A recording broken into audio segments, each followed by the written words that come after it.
And welcome back, everyone. Hello, thanks for joining. This is episode 8 of the HamRadioConcepts podcast. I am KJ4YZI Eric, and I started on YouTube. You can check out HamRadioConcepts on YouTube. And I decided, after being late to the party, to make a podcast to be able to connect with people on different subjects and just to have another media of talking on this great hobby that we have in ham radio.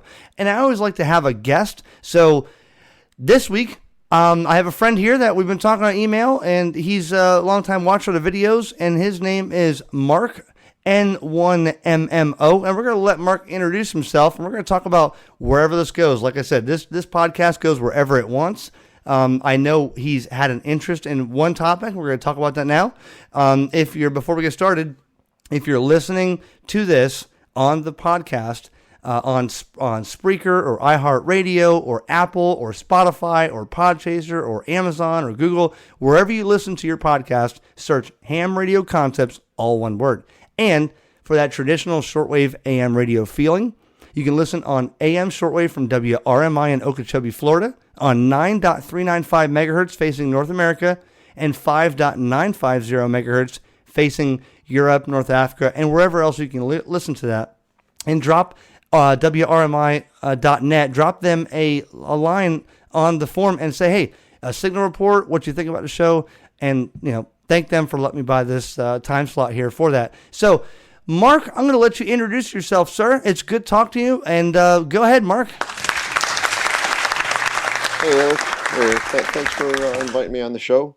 Really appreciate it. My name is Mark. Call sign's N1MMO, as you said, and originally from Connecticut. I was licensed ham back in '92, and grew up from there.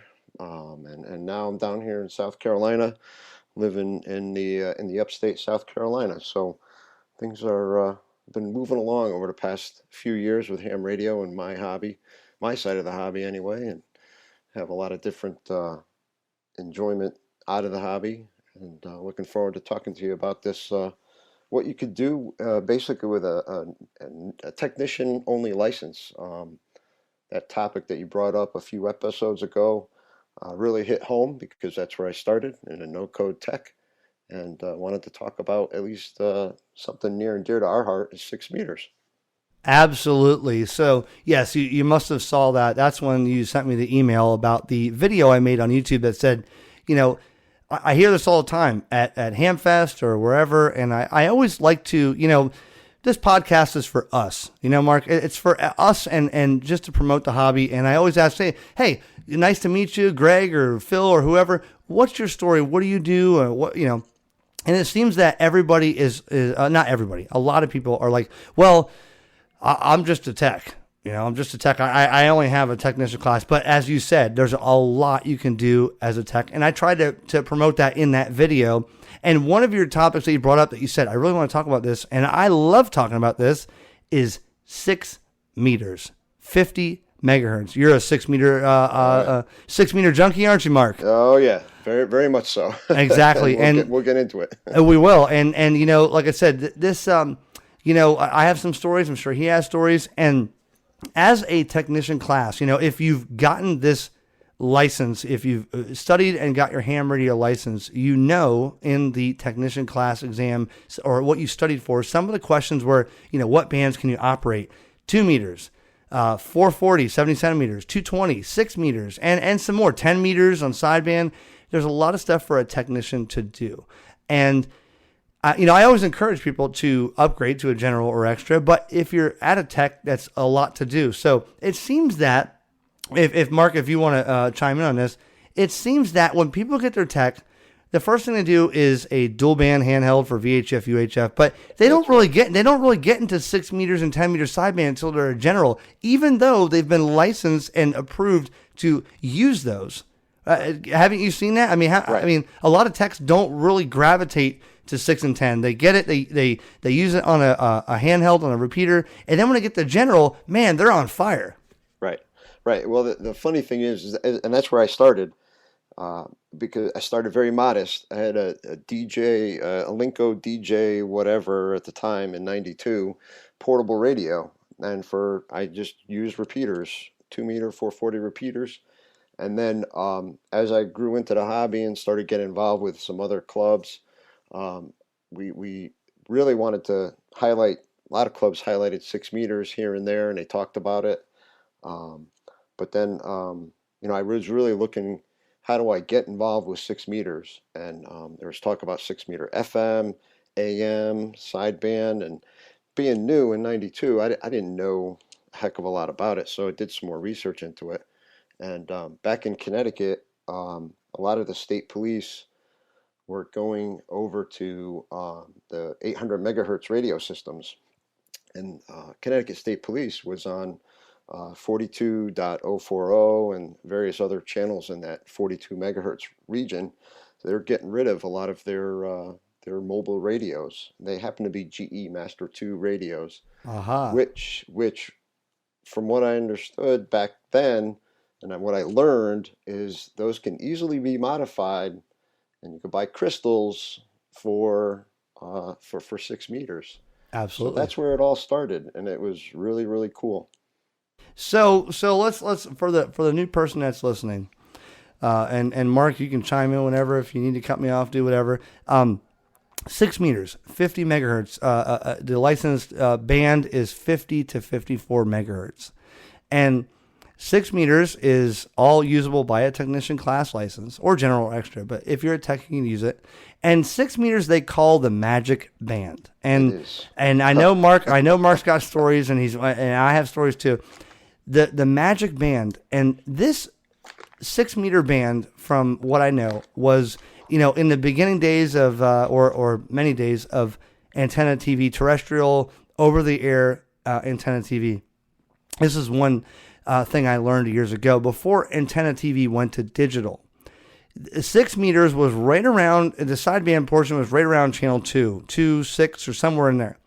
And I remember years ago, right before I got a ham, that someone had told me, when you're watching antenna TV, and before it was digital, you'd have snow, whatever, but you would see ghosting.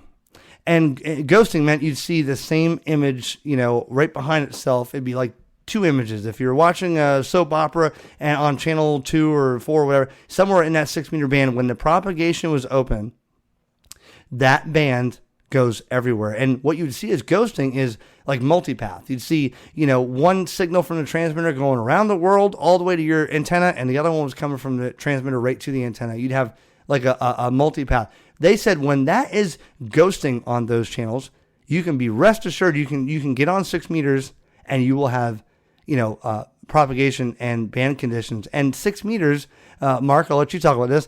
6 meters can go all worldwide. You could talk across the world on 6 meters with very minimal equipment. Would you agree, Mark? Right. You don't need a lot of equipment for 6 meters, especially on sideband. All you need is a simple wire antenna, and you don't even need a lot of power. You could 50 watts, 25 watts for that matter, and you play the atmospheric conditions correctly, and you could bounce signals from here to the west coast, depending on the propagation and band conditions. Yeah, so they call it the magic band because it's that, like, I don't know the word, not violent, but I'm not sure the word I'm thinking. This band, 50 megahertz, can open in the blink of an eye. Here's my first story. Here's my first story, Mark, and for those who are listening. Yeah, go for it. Yeah, so if some of my videos on YouTube on HamRadioConcepts, when I first got, a tech, right before I got general, my first radio used from a friend, my Elmer, I bought from KI4LUY, who got me into the hobby. He had a Yaesu FT450, and I bought that from him back in 2007, 8, 9, somewhere, and he used that all the time, and he said, listen, 6 meters, but I got the radio and I was a tech, and I just started with 10 meters and then 6 meters. And what he used to do was he used to put the beacon feature on that radio. You can go into the menu and you can do a CW beacon or a voice beacon. Like, let's say you're calling CQ over and over and you don't want to do it with your voice. He would put the CW beacon on and just let it go all day. And he'd go at the end of the day or the next day and look online back in the day to the signal reports, and he would see his call sign over in Germany, over, Australia, wherever, and it was just a beacon, and people would see that beacon and they would, report it on the website. I don't remember what website that was, but he said, Eric, you gotta try the 6 meters, So that was one of the first things that I was doing, and there's videos out there where I used 6 meters and made lots of contacts. The reason they call it the magic band is because it will open in the matter of a blink of an eye. For instance, there was a video, I wanted to do a video, and I got on 6 meters, 50.130, and I started calling CQ on upper sideband. And I called. Well, I called about 15 minutes. Well, then, I remember this specifically. One point, I called one more time, and I let go of the PTT button, and the band was booked. It opened as I was calling CQ, and the first station that came back was Connecticut. I think you said you were from Connecticut, right? That was the first thing, and I was like, whoa. So I made the contact. I made a couple others. Now I started scrolling around the band. I didn't have a spectrum scope or a waterfall. The band was booked, and that happened in the middle of me calling CQ. That's why they call it the magic band. It will just open up out of nowhere, and you have propagation everywhere, but you can't predict when. Normally it's a summertime thing, kind of. And it's usually during daylight, into the evening, those 6 meters has been open. Sometimes it's been open in the evening hours, well into the evening hours. Absolutely. Yeah. Absolutely. Yeah. I've seen 6 meters open until 11 or 12 o'clock, midnight. Absolutely. And it just comes out of nowhere. And that's why people like yourself, Mark, I think, and myself, I love chasing 6 meters because it's kind of like an addiction, like a drug. Like you sit there and you wait, man. And when that band opens, you want to get on there and make as many contacts as possible. Well, one of the things that I'll say is that because I started off as very modest, and I'm sure there's a lot of other people that start off very modest. I did not have my first HF radio until I was well into the hobby. I want to say probably about 2004, 2005, whenever that Alinco DX70TH came out, and it's probably a few years after that when I first got my HF radio with 6 meters on it. But I got to tell you, I was doing 6 meter FM simplex from Connecticut, and at the time I was living along the shoreline of Connecticut, New Haven, between New Haven, Old Saybrook area, and so a friend of mine, N1MMO, Sam, he was big in the 6 meters as well, and this was the first time I think we started trying to get up into the hills and the mountains of Connecticut along the shoreline and use our 6 meter FM radios, our GE Master 2s in our car, and they would push about 100 watts out with a little mag mount antenna. We made a quarter wave mag mount antenna in the back of our cars, and we'd work 6 meter FM simplex, and I reached down to Florida, out to the Midwest, out to Kentucky, to Tennessee. I mean, I have QSL cards on just 6 meter FM simplex, and it can be done. And this is why I was getting that no code tech, or what can I do with a technician license? A simple FM simplex 6 meter station. You can still work, sort of DX, if you will, landside DX, if you will, or long distance contacts, long distance stations on these band openings. And it opened up my eyes to wow, this is something really different than just the 2 meter and 440, 70 centimeter repeaters and the simplex that you use locally. You can get onto 6 meter FM simplex and still have some fun. So that brings up a good point. One of my other stories, I remember it specifically. Before YouTube and all the internet and stuff, I used to look through the catalogs, and my friend KI4LUY, again, Patrick, who got me into it, he used to, we'd get the DX Engineering catalog or the HRO catalog or whatever. I had internet, but I don't think back in 2006 or 7 that I was too prominent on looking up ham radio on the internet. So I remember dreaming about, I've had a lot of Yaesu handhelds. Now I'm an ICOM guy, but man, I've had all the Yaesu handhelds, and the one I remember specifically was the VX7R. And the VX7R was a quad band handheld. It did 5 watts on 2 meters, 70 centimeters, 6 meters, and it did 1.5 watts on 220. It had a magnesium case.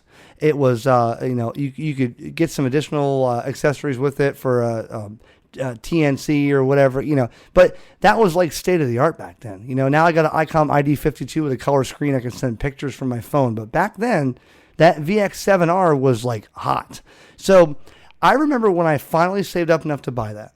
And I lived in a trailer with my wife. I just got together with her. This was, again, like 2006, 2007.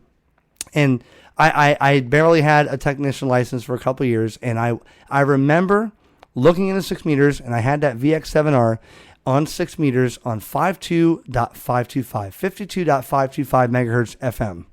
And I remember I was out front in the driveway, and I was trying to call CQ or trying to call anybody, and a guy came back on 6 meter FM from New York.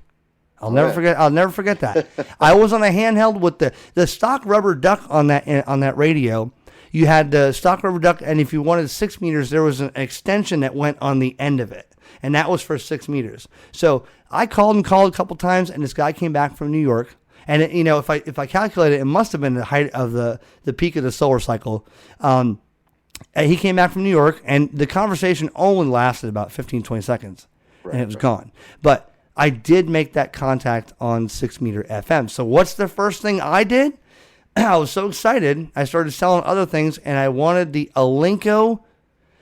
Wow. It was the DJ 06T, the mobile version. They have the 2 meter version, the 220 to 440, the 6 meter MK 06T or something. It was a 50 watt mobile 6 meter FM only radio by Alinco. That was the first thing I did. Now, I will tell you, after that, I said that radio was like $300 or $400. I didn't make almost one single contact on that radio.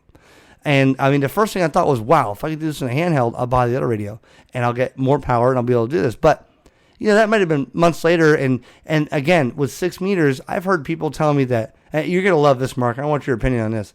I've had people tell me when they saw the videos years ago on my YouTube channel, HamRadioConcepts, when I was on 6 meters, and some of the videos I made 20, 30 contacts, the first thing they would say in the comments is, you must be using audio from something 20 years ago, because I haven't heard anybody on 6 meters in 10 years, and you're showing video of something, but you're playing audio of something else, because I've never made a contact on 6 meters. And that is so true. You can't, that is so true.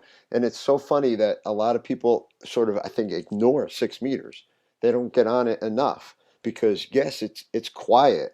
But I used to sit working from home, and I would leave my radio on in the room, because my radio and my office were in a big bonus room. And so I kept my radio station next to my desk. And during the day, I would sit on 50.125. I had my ICOM 7300 right there, sitting on 50.125. And I'd also have another computer off to the side and watch the DX website there. The cluster, and, yeah, the DX cluster and all that. Watch the website and see if 6 meters was opening up. And sure enough, every once in a while you'd hear it. So I'd break away from work and play some DX. But that's while I'm working. I can't use, obviously use the radio and work at the same time. Kind of a little difficult. But I have a hard time chewing gum and walking sometimes. But, I would leave it on there, because during the summer months, that band would open up. And one of the other things I would do is I also had an ICOM dual band.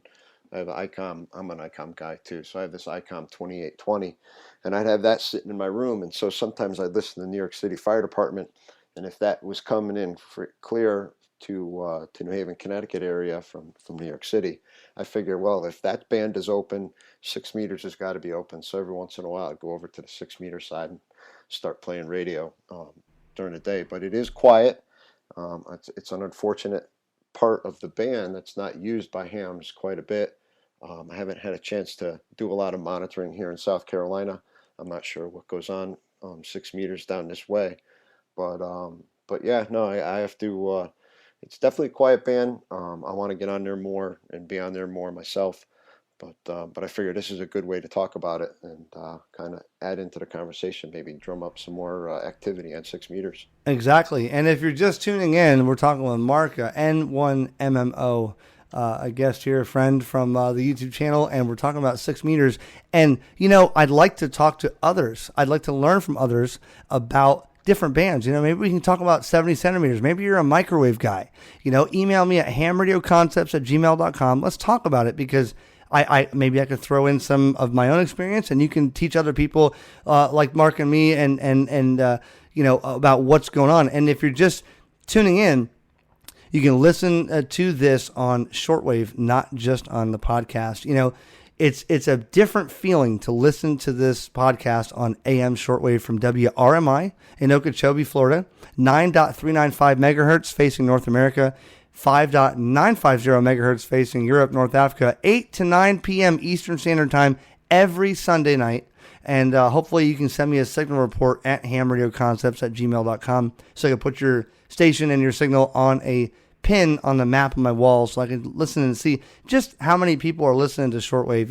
I love shortwave. But Apple Podcasts, Amazon, Audible, Google, iHeartRadio, Spotify, Spreaker, Podchaser, Deezer, and more.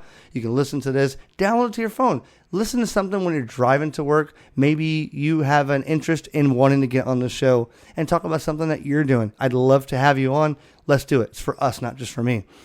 So, Mark, let me ask you something. So the antennas, I'm going to tell you about an antenna I used, which is actually outside on the side of the yard here, and it's a shame because I had this thing up for a couple of years. It worked great, and it made a big difference. I used, it was made by High Gain, and it might have been a copy of another person's design, but it was the High Gain LFA 6, I think it was, a loop-fed array, 4-element, 6-meter antenna. It was a Yagi, and it's got, the feed point to a loop, like a 6-meter Moxon kind of loop, and then it had a reflector behind it, and then 2 directors in front of it. Now, again, when 6 meters opens, you can do it on a wet noodle. You could hook up a shopping cart to your antenna and tune it. It will work on 6 meters. But that antenna was one of my favorite. I haven't used too many. I mean, I have had a couple of loops. I've had a couple of halos. I've had a couple of verticals for 6 meters. The LFA 4 EL6, I think it was a great antenna.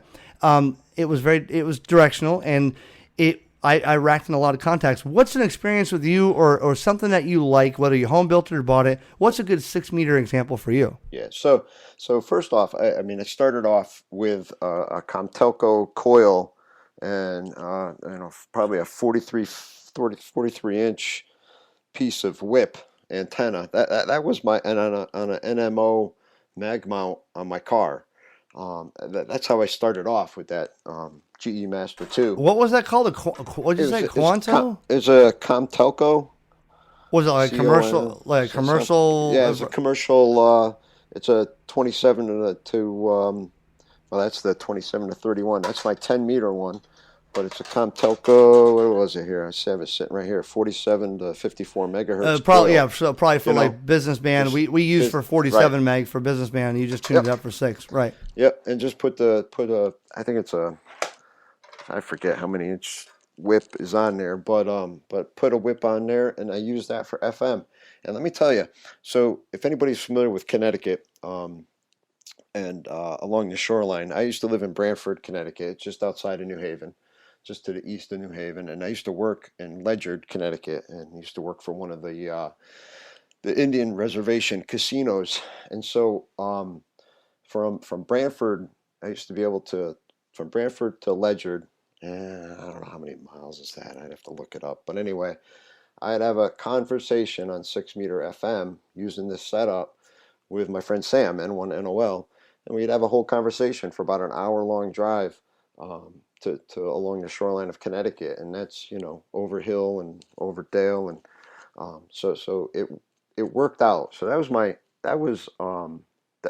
you can do on FM simplex. You can have quite a big conversation on FM simplex just with a simple antenna.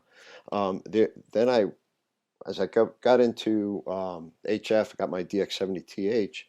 I got into using a a dipole, a wire dipole, and I've built a couple of them over the years.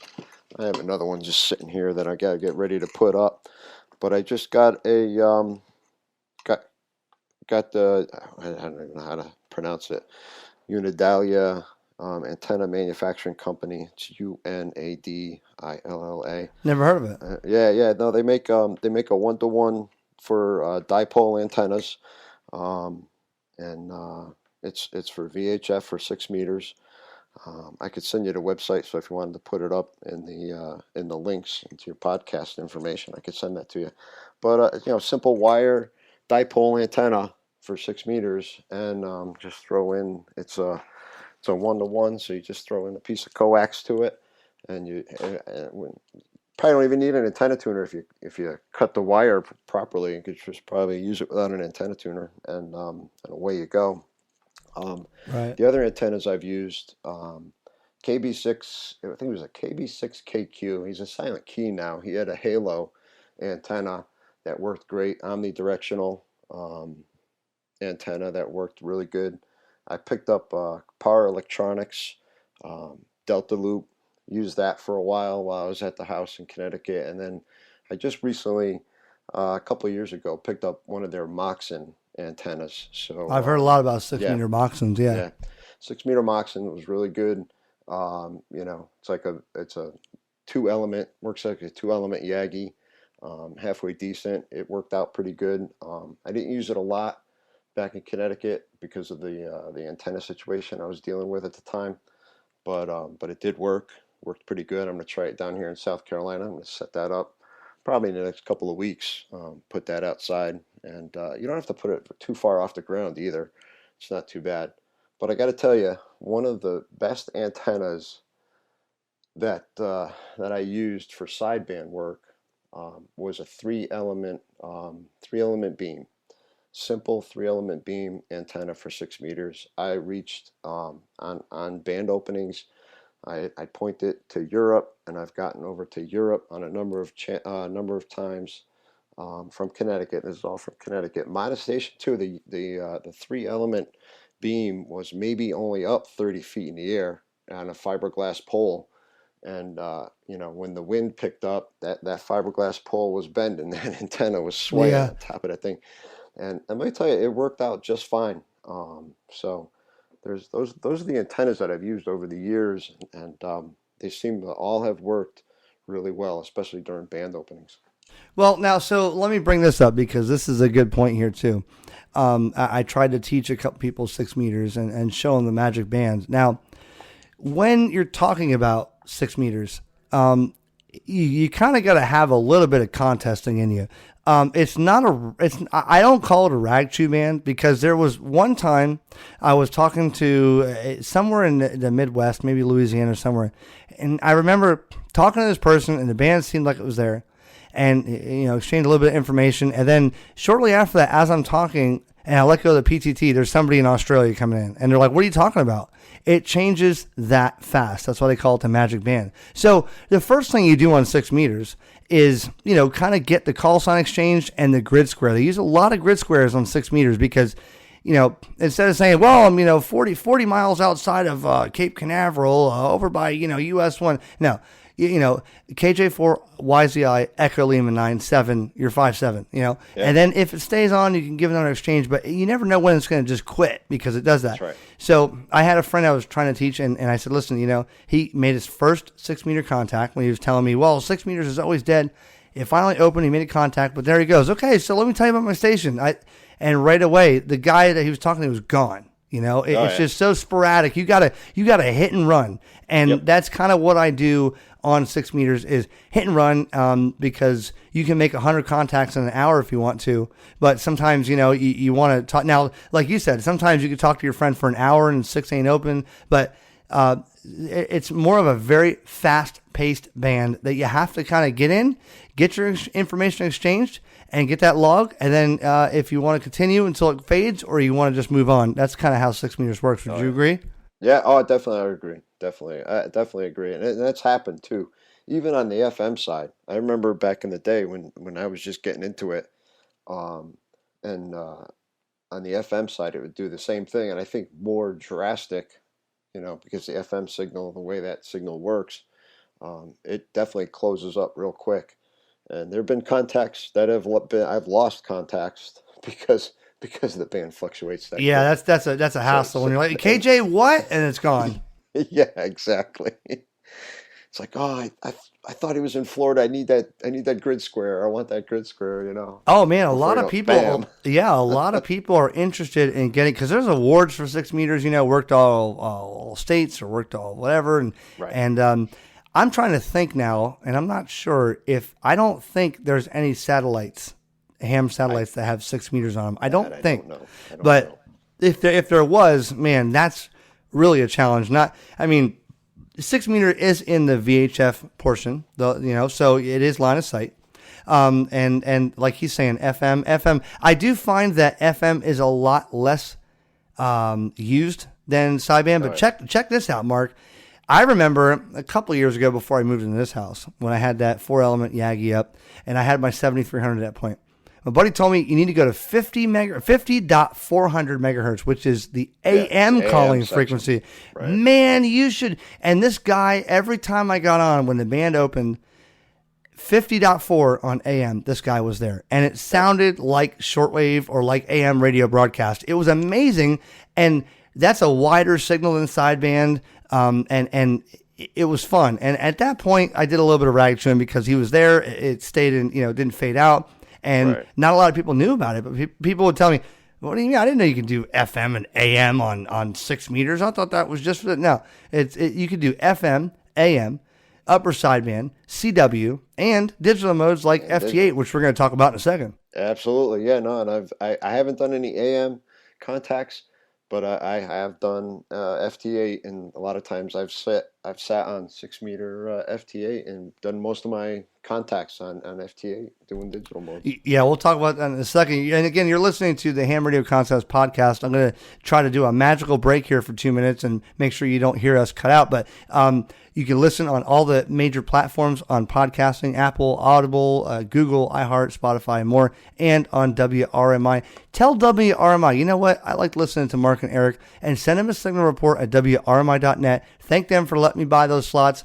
And, give them a signal report and tell them where you're hearing it and what you're listening on so that they, know how their stuff's working. But the Ham Radio Concepts podcast, we're talking with Mark here, N1MMO, and I am KJ4Wise. Yeah, we're just doing some 6-meter talk. And if you're a big 220 fan, teach me. If you want to talk about 800, 900 megahertz, teach me. Teach all of us listening. Email me at hamradioconcepts@gmail.com, or maybe a 15 meter or a 17 meter. I like to have something for everybody to listen to and to learn from. And I bet you there's countless people that are probably listening saying, you know what? This sounds like something I need to interest myself in. 6 meters, you may have said, well, I don't think anybody's there. I never hear it. Well, that's what we're trying to give you some, excitement for 6 meter, the magic band. We'll be right back here with the Ham Radio Concepts podcast. All right. So, Mark, I want to ask you because I just want to learn, I want to hear more. Maybe someone's not really interested in 6 meters. So what else do you do in ham radio? What do you, favorite band, or what's your operating conditions? What do you look forward to in this hobby other than 6 meters, something to, interest somebody else? Biggest thing that I do right now, I mean, it's basic. Quite honest with you, 6 meters is my go-to. I try to advocate for that portion of the band. I don't know why it just drew me near that band.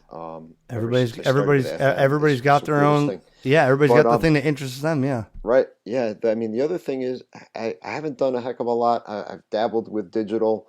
I play with digital here and there, but one of my biggest things is sideband. I like talking to people, meeting new people, hearing like yourself. I like hearing about their interest in the hobby. Um, what got me into this hobby? Back in I was a young kid, had a scanner, and started out listening to fire police, and got into the fire service as soon as I could in the town that I grew up in. And if people go to my QRZ page, you'll see my QSL card there. It's a dedication to 9/11. But I spent a ton of years in the fire service in public safety and as a volunteer firefighter, also as an instructor and training officer as well. Thank you for your service for that, So, Mark. oh yeah, Thank you. no, you know what? It's in the blood because I had a cousin of mine in it and he got me into it. So it's just in the blood. It's just one of those things we do. But it got me as I was using my scanner and listening. I started listening to ham radio, and what was pretty cool about it was people would talk about like the weather and severe weather forecasts and tracking severe weather. So I got into Skywarn, did some of that for a little bit. Did some public service type stuff where we helped out with MS walkathon or something like that, or a bikeathon or something. So I did some Aries stuff and whatnot. So right now it's just basically, I get on the air, play on 6 meters quite a bit, and I do get on HF once in a while here and there. Sometimes I try to do a little bit of contesting. One of the 2 contests I'll get involved with if I have the time is the 2 VHF contests, one in January, one in June. I get on the 6 meters and again, basically 6 meters. Just dabble in that contest every once in a while. I will get on the digital modes when the time suits me. Right now I'm getting more involved. I want to do more POTA. Definitely I have a couple of Bioenno batteries. I have my 705. I have the Chameleon MPass 2. Wow, okay. So, you kind of got the same setup I got. Well, your video kind of piqued my interest when I saw that video. You and your buddy, you and your friend of yours doing the MPass 2 video.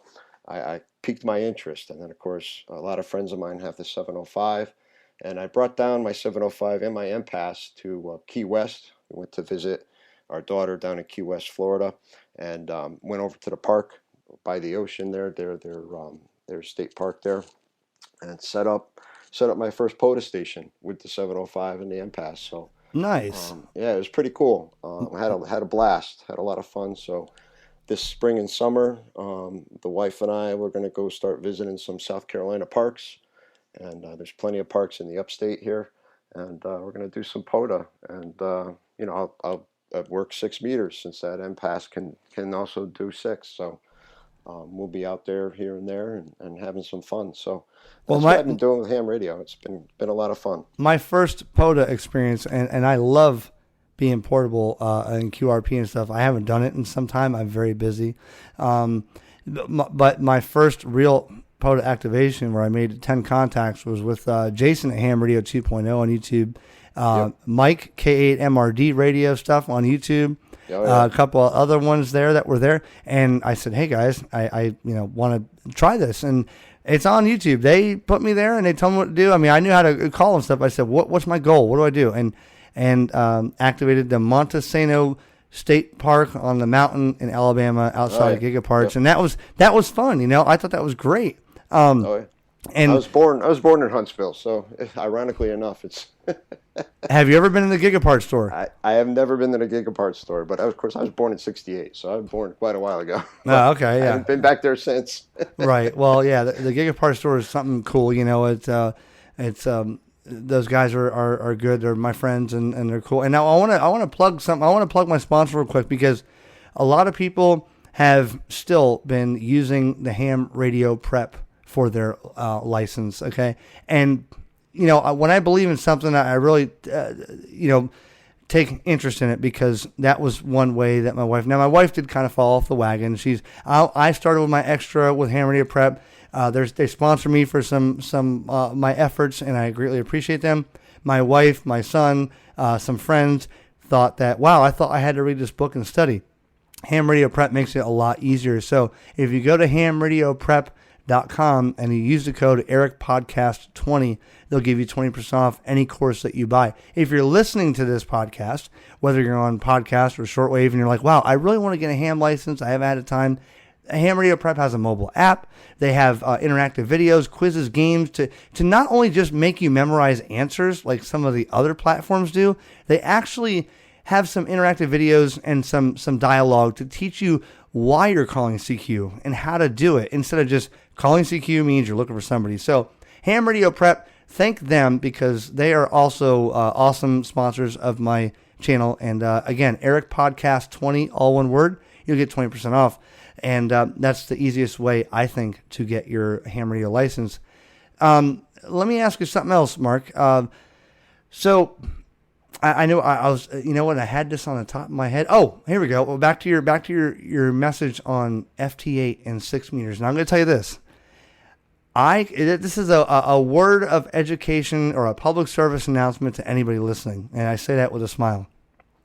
If you want to know if 6 meters is open, go to 50.313 megahertz. 50.313 is the FT8 frequency for 6 meters. Now, I can tell you that when you think 6 meters is dead, go to the FT8 frequency and you'll hear, and you can load up the software and you can see where these DX stations are coming from. Now, a lot of people think that FT8 is the only way it works, and that's where I made the shirts, don't be a scope head, call CQ, because right. FT8 is fun. It's fine. I mean, I don't really do it much. When I use it? I use it at 1 watt to see where my signal is going in test propagation. There are people that are interested in using it at 500 watts to make as many contacts as they can.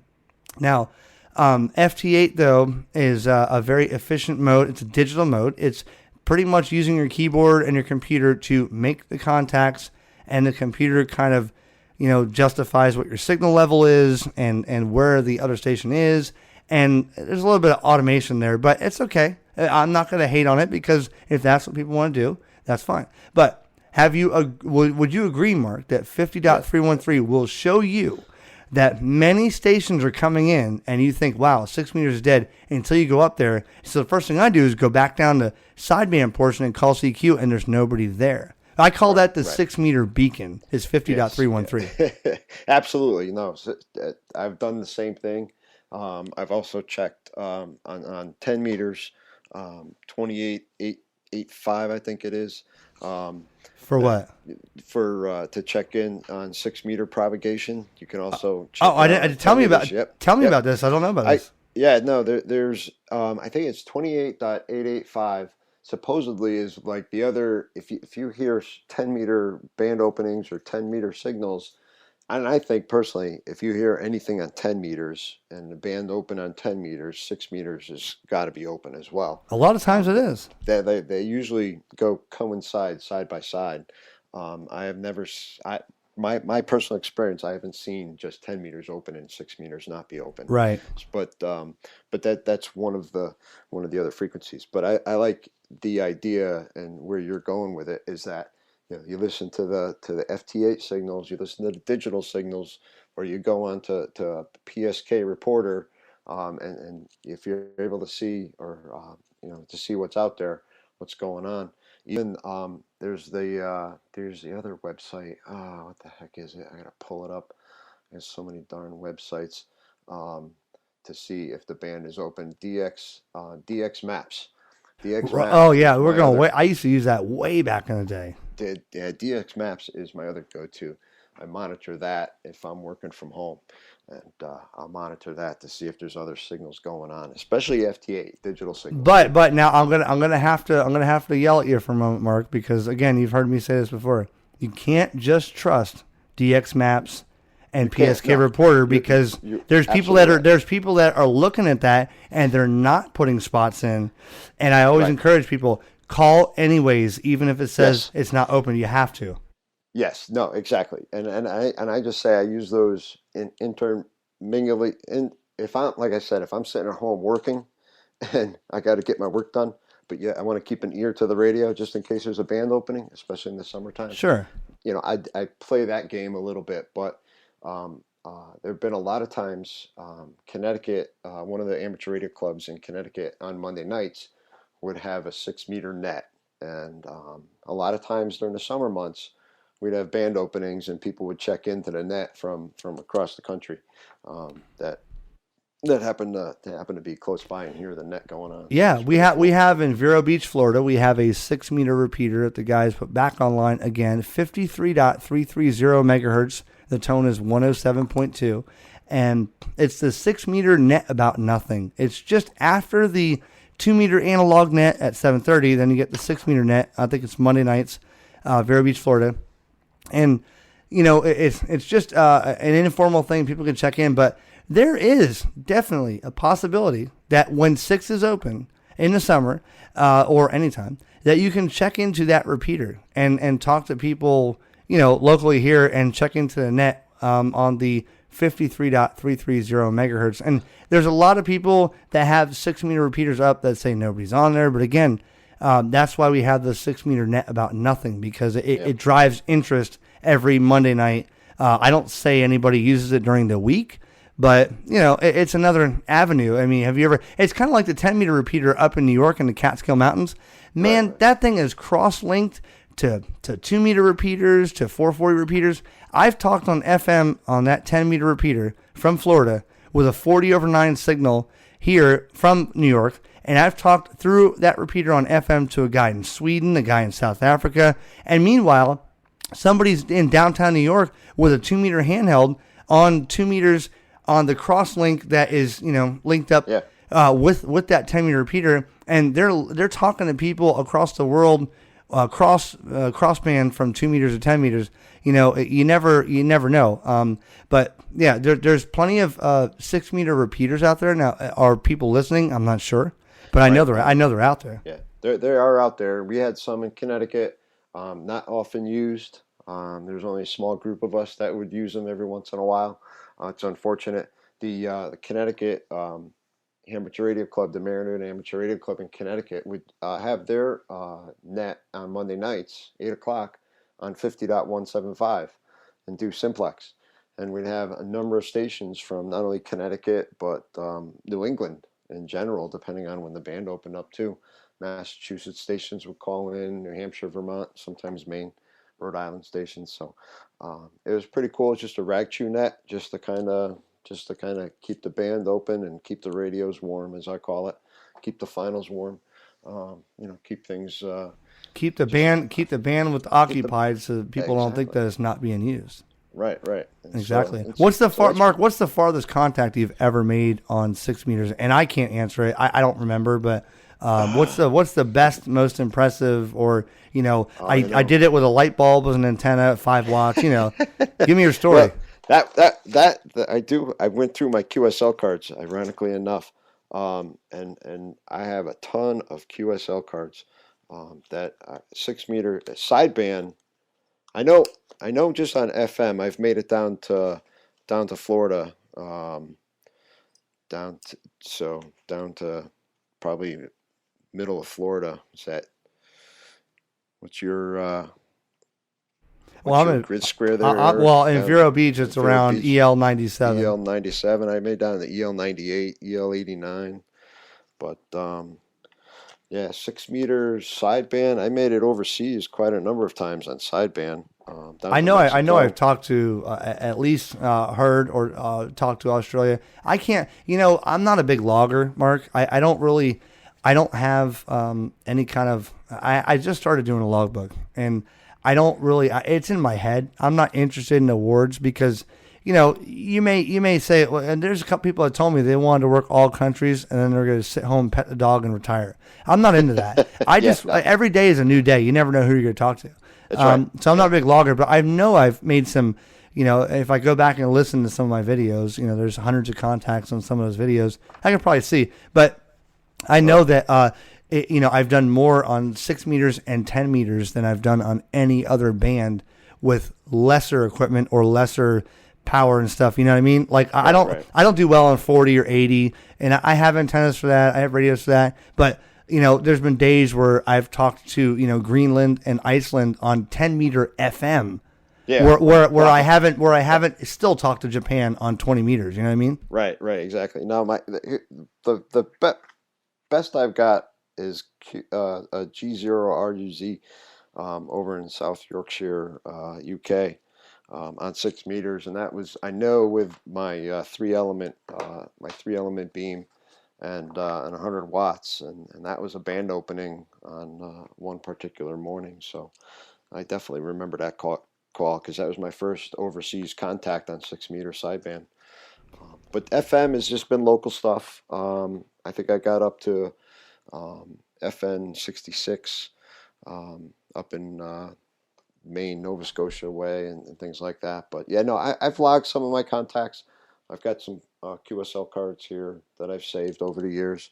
And most of my contacts, recently, especially when doing POTA and things like that, definitely log all that stuff. Um, but I have quite a few out there. I'd have to look at Logbook of the World to see what the whole history is about. But yeah, Right. I've been playing with it for a long time and still learn, like you said, you learn from watching all kinds of stuff, listening to all kinds of stuff on the internet. Now that interweb is popular. Um, but I tell you, if people want more information on 6 meters, I know there's a ton of stuff on the internet. Nowadays, the internet's full of stuff. But when I started getting into it, the internet wasn't around. The internet wasn't a big deal back in '95. I mean, it was just coming out. It was just really getting its infancy. And I picked up this book from another ham, Ken Newbuck, his WB2AMU. He's got this book, 6 meter, A Guide to the Magic Band. And I don't know if people can find it on the internet, and I don't know if it's still being printed. But he put this book together, and it really is packed full of information for the 6 meter geek inside you. If you want to find that book, 6 meters, A Guide to the Magic Band. It was really impressive. He spent a lot of time putting this book together, and that's what really kind of kick-started me into getting more and more involved with 6 meters, understanding the atmosphere, understanding propagation and sporadic E, and how the atmosphere impacts the signals. And I tell you, it's a lot of fun. As you know, Eric, you've had some experience in it as well. Oh yeah, and one of the other fascinations I have is 2 meter VHF long distance. When I had that 9700, I still say, I had to sell my radios and stuff to buy this house, and one day I'll have them back. I sold my 9700, my 7300. That 9700 Icon with the 2 meters, 440, and 1.2 gigs. That radio still is by far my best radio I've ever had, owned, and used. There's nothing like getting on a radio with a scope on 2 meters or even UHF on a sideband and talking, to up to Carolinas or across the Gulf to Texas and Alabama and stuff on 2 meter sideband. And that's VHF also. So I'm going to say that sometimes when there's a major opening on 6, there can be a major opening on 2. It just depends on, the conditions or whatever. That's another fascination, like 6 meters. I can get on any HF band when I had it, but sitting on 2 meters though, on 2 meter sideband, I listened to some 2 meter AM, and that was just as exciting to me as 6 meters when you're doing that, talking that kind of distance on a band that normally you don't think would go that far. Right. Well, and that's one of the interesting things, that I've never had a radio until I had my 705 that can get down to the 2 meter sideband and do 2 meter sideband. I've heard about it. Some friends of mine have done it. I've never done it. So it's another experience, another avenue to go into. Now that I got the 705, and see what it can do. It doesn't always have to be HF, and Right, exactly. to the people out there that have told me over the years, oh, VHF, that's not like real radio like HF. No, you're out of line there, because VHF, there's people still trying to make contacts across the pond to Europe on VHF 2 meters and stuff, and it's just there's a lot of the goal behind this episode is I've never talked to anybody other than locals that are not, Mark seems very excited about 6 meters like I am. And, Mark, we have like 4 minutes, 5 minutes, so we'll just, we'll keep going here. So there's always something in this band. That's my goal, is to give you some kind of insight to, explore, other than sitting on and listening to a net in the morning at 40 meters, because that's all you've been told to do. There's other stuff. There's things that will, drive your engagement or your enthusiasm to try to see what works better. And that's what I like about ham radio. And that's why I've always said, I never want to be an expert. I think 2 people that jumped into the hobby, they bought the best of the best of the best, everything. They went, they had top of the line. They bought their house around their hobby. They made all this, and then they got bored and they shut it off. And they're like, well, that was not really fun anymore. So I like to keep it, like a hobby that I could put it away and a few months later I come back, there's new things. It's a new hobby. I get excited again. It's like a whole new thing again, It's like learning a whole new hobby again. Exactly. And that's why what really piqued my interest into your approach to, gee whiz, what can I do with a technician only license? That's why I reached out to you, because I remember those days. I was a no code tech, and I'm like, what do I do besides 2 meter and 440 mobile radio work or portable radio work while I'm in my car going to work or whatever.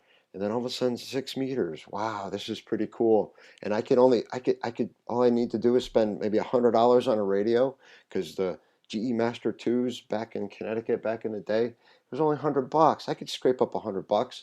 And then all I needed maybe was 25 or $30 for an antenna.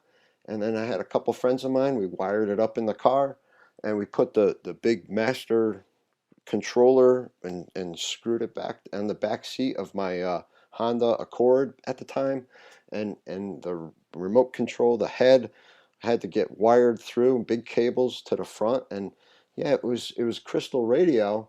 We had 52525, 52490, and we might have had other FM frequency in there too. And a few bucks on crystals. You put the crystals together, solder here and there, bada bing, bada boom, and you're done. So I remember those days, and so I wanted to at least say it could be pretty inexpensive in the whole scheme of things. You don't have to go out and buy a expensive radio and antenna to get started working on 6 meters, unless you really want to. But well, and now now Ham Fest too. You get all the stuff at the Ham Fest at these days too. And nowadays, a lot of these radios all come with 6 meters in them, and right. Maybe one band you look past. So, I hope to encourage and listen. We'll wrap this up here. So, Mark N1MMO was gracious enough to. We've been talking a couple of weeks, and I've been busy. For those who are listening, yes, I had a meltdown with my dog, and it shook me up. I'm okay now, but I just wanted to, whoever's listening, thank you guys are more than just an audience, and this is more than just a job. You guys are my friends, family, and I needed somebody to cry on their shoulder, and you guys are there. So that's what makes it rewarding to me to have a thing with HamRadioConcepts and videos and podcasts and stuff. It's not just about me wanting to be a mic celebrity. I just like connecting with people like Mark and everybody else. If you're listening to this in the first time, this is episode 8, and last week was a rerun, but episode 8. So take a look and look through on the podcast platform of your choice and listen to what my attempts on the podcast. And if you have something that you feel like you want to interest us in or teach me, please, I'd love to learn about it. HamRadioConcepts@gmail.com. Send me an email. Remind me. I will forget. Remind me and say, hey man, I want to talk about this, blah, blah, blah. And we can do that. And again, listen to this on AM shortwave every Sunday night, 8 to 9 p.m. Eastern Standard Time, WRMI, 9.395 megahertz facing North America, and 5.950 megahertz facing Europe, North Africa, and some other people said they heard it in Canada. So thank you. Mark, I'm going to give you 1 minute here. You can say whatever you want. Talk about whatever. You got 1 minute, and about whatever you want, or encourage somebody, or what you feel. Go. Well, I just want to say, Eric, thank you for the opportunity to talk about 6 meters. It's been great. People that are out there on your ham radio hobby adventure, it grows like with you. You do what you want with it. Enjoy it. Eat it up. Do whatever you can. Have some fun. That's the biggest thing with this whole hobby, is just have some fun. Get out there. I can't tell you enough. Life's too short. I've seen some crazy things in my day, in the 30 years being in public service, and life's too short. So, get out there, have some fun with ham radio and any other hobbies that you have with your family and friends. And, thank you again, Eric, for putting this together. I really appreciate it. Well, thank you, Mark, for being on here. Yeah, somebody told me one time, life's too short for QRP. You got to have full legal limit. And that's a whole nother topic there. But thank you, Mark, very much for being on here, man. Thank you for your patience on our emails back and forth. And I'm sure I tied you up a couple times saying, let's do this. And, but it's all good. Thanks everybody for listening. Thank you all my Patreons at patreon.com/HamRadioConcepts. You guys are keeping the lights on at WRMI, and your donations are going hard at work, so I appreciate it.